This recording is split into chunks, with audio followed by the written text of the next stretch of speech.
Okay guys, सो अभी तक हमने देखा कि जो एनिमल्स वाटर में भी मतलब रूल करते हैं, एनिमल्स लैंड में भी रूल करते हैं, और हमें पता होना चाहिए कि कुछ एनिमल्स एयर में भी रूल कर पाए, मतलब कि हवे में भी रूल कर पाए। They could survive in, they could live in that environment as well. Okay, now so here let's understand class apes.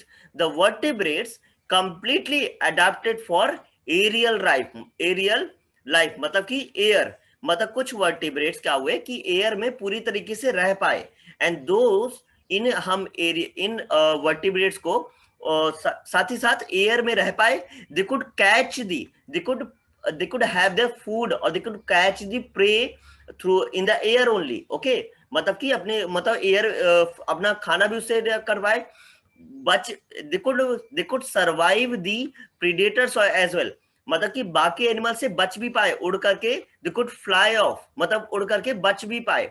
सो मतलब उनके इस एडेप्टेशन का उन्हें ये फायदा मिला कि they could fly in the air, they could catch their prey, they could survive from the other animals, and they came to the all these animals which are aerial, they are adapted to the aerial atmosphere here, are called to be birds.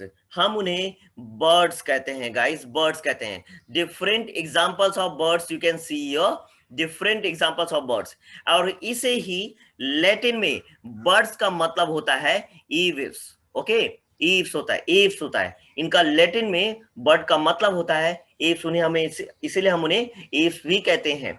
these are the first vertebrates, very important, these are the first vertebrates, those are warm blooded animals, homeotherms। Okay, मतलब कि they can maintain there body temperature constant, मतलब कि these are the first animals called to be warm blooded। मैं आपको समझाऊंगा कैसे warm blooded है, but अभी के लिए समझिए these are warm blooded animals. हम इन्हें होम्योथर्म्स कहते हैं या फिर एंडोथर्म्स कहते हैं। We can also call them endotherms, हम इन्हें एंडोथर्मिक भी कहेंगे। ओके, मतलब कि they can maintain their, they can regulate their body temperature. Now they have their body spindle shape, बहुत स्पिंडल शेप, मतलब एक पतला सा पतली सी बॉडी होती है, ऐसे सामने से पतला होगा, पीछे थोड़ा सा हल्का थिक हो जाएगा, मतलब वाइड हो जाएगा। उस स्पिंडल जैसे बेलन होता है ना, बेलन टाइप सा, उस स्पिंडल शेप की वजह से क्या होता है, दे कुड सर्वाइव, दे उस स्पिंडल शेप की वजह से वो एयर का रेजिस्टेंस इजिली सर्वाइव कर पाते हैं। नाउ फीदर्स, वो फीदर्स जो जो इनको एरियल मूवमेंट में सबसे ज्यादा हेल्प करता है, and that is feathers. feathers are very important point, feathers are the modified version of scales। जो कि आपके रेप्टिलिया में स्केल्स थे वहां पे, इनका मॉडिफाइड वर्जन, मतलब इनका एडवांस्ड, मतलब जो ज्यादा डेवलप हो गया, एडवांस्ड वर्जन है, क्या है, feathers है। स्केल का advance version is the feather here। Okay, now they have, but scales उनके में फेदर, स्केल की जगह फेदर्स ले लिया, बट स्केल फिर भी उनके कहां पे दिखाई देता है, उनके पॉज में, क्लॉज में दिखाई पड़ता है। उनके क्लॉज तो होते ही होते हैं, उनके जो लेग्स होते हैं उनमें स्केल्स का दिखाई पड़ता है। You can observe the scale in their legs, so they can survive, they can actually they use the scales for grabbing. Okay, claws. Now their feathers work as woollen, मतलब एक कंबल, ब्लैंकेट की तरह help करते हैं cold region में। Cold region में blanket की तरह हेल्प करते हैं, एंड दे आर, मतलब उनको इंसुलेशन प्रोवाइड कराते हैं। फेदर्स प्रोवाइड देम इंसुलेशन, इसीलिए इस इंसुलेशन की वजह से क्या होता है, उनकी बॉडी एक कांस्टेंट टेम्परेचर मेंटेन कर पाती है, और हम उन्हें वार्म ब्लडेड कहते हैं। मतलब कि बाहर भले ही ज्यादा टेम्परेचर हो, लेकिन उनकी बॉडी अपने आप को एडजस्ट कर लेती है, और उनकी बॉडी का टेम्परेचर कम रहता है, जैसे ह्यूमंस कर पाते हैं, ह्यूमंस की तरह। ओके, और बिकॉज ऑफ दिस फेदर्स उनकी बॉडी टेम्परेचर मेंटेन करती है, और इसीलिए वो रेनी सीजन में भी, कोल्ड सीजन में भी, like all other season, they are able to survive because of their feathers here. So warm blooded है ये, याद रखिएगा, वार्म ब्लडेड है। होम्योथर्म्स कहा जाता है इन्हें, पोइकिलोथर्म नहीं है, वो कोल्ड ब्लड था। एंडोथर्म या फिर होम्योथर्म कहा जाता है इन्हें, ठीक है, वार्म ब्लड। नाउ याद रखिएगा, बर्ड्स वार्म ब्लडेड कहेंगे इन्हें। आगे आते हैं, इनके जो फोर लिम्स होते हैं, जो इनके फोर लिम्स मतलब समझ गए, जो इनके लेग्स होते हैं, लेग्स जो आपके रेप्टाइल्स में जो लेग्स थे वो यहां पर विंग्स का शेप ले लेते हैं। जो रेप्टाइल्स में लेग्स थे वो यहां पर देखो, वहां पर ये लिम्स हो गए, रेप्टाइल लिम्ब हो गए, रेप्टाइल लिम्ब, वो यहां पर फेदर का शेप ले चुके हैं, विंग्स बन चुके हैं, विंग्स।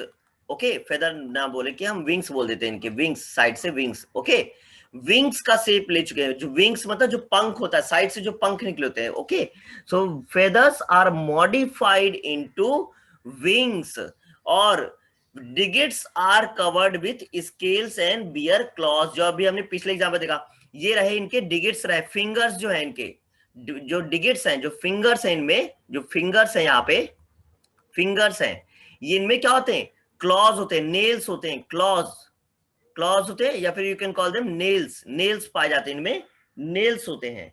यस, आपने एनाटॉमिकल एविडेंसेस में पढ़ा था। Yes yes, very good. Okay, their body is spindle shaped and to minimize air resistance during flight.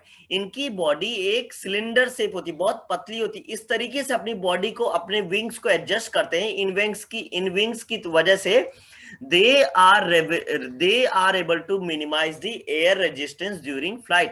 मतलब सामने से अगर सपोजिए एक बस जा रहा है, सपोज कीजिए एक बस जा रहा है, बस का सरफेस एरिया इतना ज्यादा फ्रंट का कि एयर का रेजिस्टेंस उसमें बहुत ज्यादा लगता है, लेकिन यहाँ पे इनके विंग समझिए, इतना पतला सा विंग्स है, इस तरीके पंखा होता है ना, जैसे आपका घर में जो फैन होता है उसके विंग समझिए, उनमें एयर रेजिस्टेंस कम लग पाता है फ्रंट से, इसीलिए they are able to fly high in the air, they are able to fly high in the air because of their wings, because उनका जो शेप होता है एरोडायनेमिक शेप होता है, एरोडायनेमिक शेप होता है, डायनेमिक शेप होता है, समझिए एरोडायनेमिक शेप होता है, और इसी से ये एरोप्लेन के विंग्स की तरह दिखाई पड़ते, लगता है जैसे एरोप्लेन जा रहा है। ठीक है, हमने अभी तक क्या बात किया कि these are the first vertebrates completely adapted to aerial life।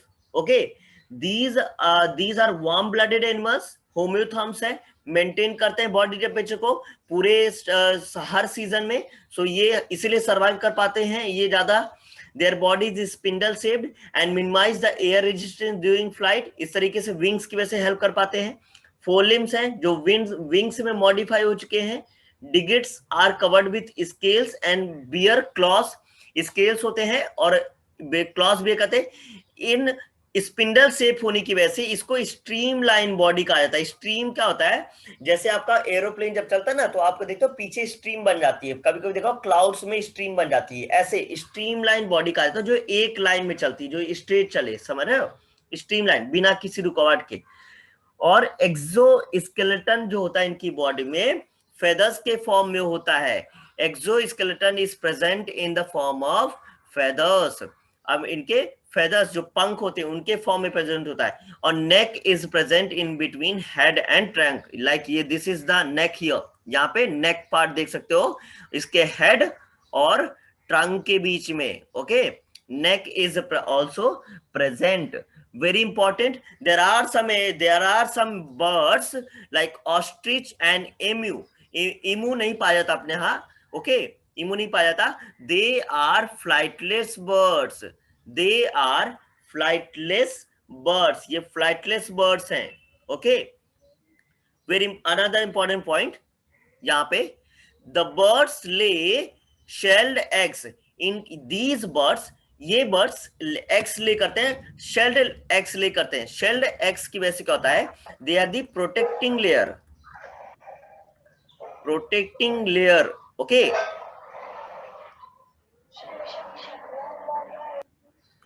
Okay, they are the outer protecting layer, and because of that they are able to survive. उस वजह से वो क्या कर पाते हैं, सर्वाइव कर पाते हैं, उनके एग्स इजिली हवा में रह पाते हैं। इनकी देयर जॉज, जो इनके जॉज है, जबड़े हैं, जो हमने रेप्टाइल्स में देखा था, लाइक और जो हमने एम्फीबिया में देखा था राइट, जो पाइसेस में देखा जॉज आ गए, तो their jaws are modified into beak.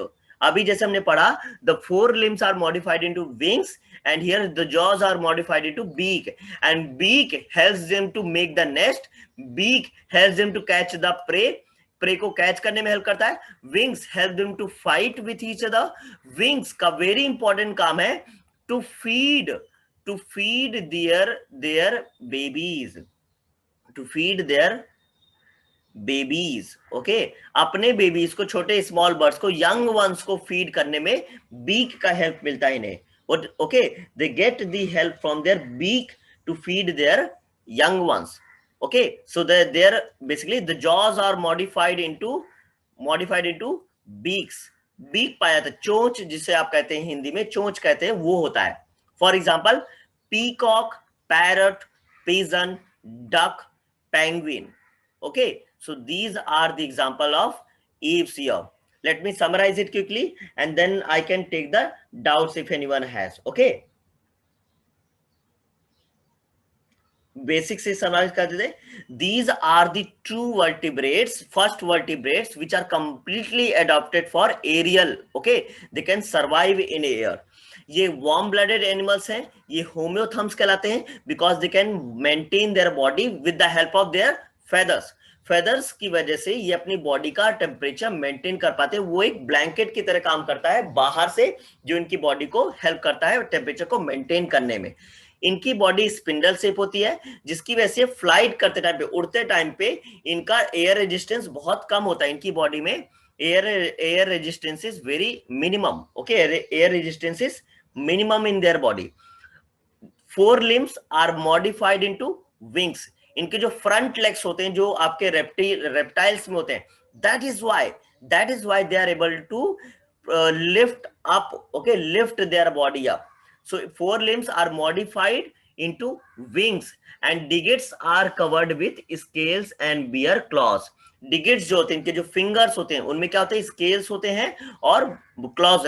पूरी बॉडी में आपको स्केल नहीं दिखेंगे बिकॉज वो फेदर और विंग्स कवर कर लेते हैं, लेकिन इनके जो लेग्स हैं, जो इनके डिजिट्स है, फिंगर्स है, वहां पे इनके स्केल्स दिखाई देंगे और क्लॉज पता चलते हैं, okay, you can observe the scales in the clause. Next, exoskeleton is present in the form of feathers, बाहर का जो हिस्सा है इनका वो फेदर्स के फॉर्म में होता है, जो एक्सोस्केलेटन है वो फेदर्स के फॉर्म में होता है, जो अभी हमने देखा विंग्स का बाहर से होता है।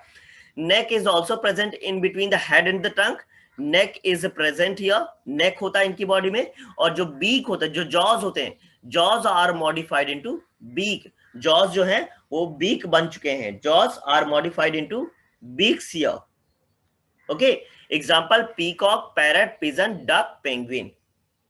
I hope that is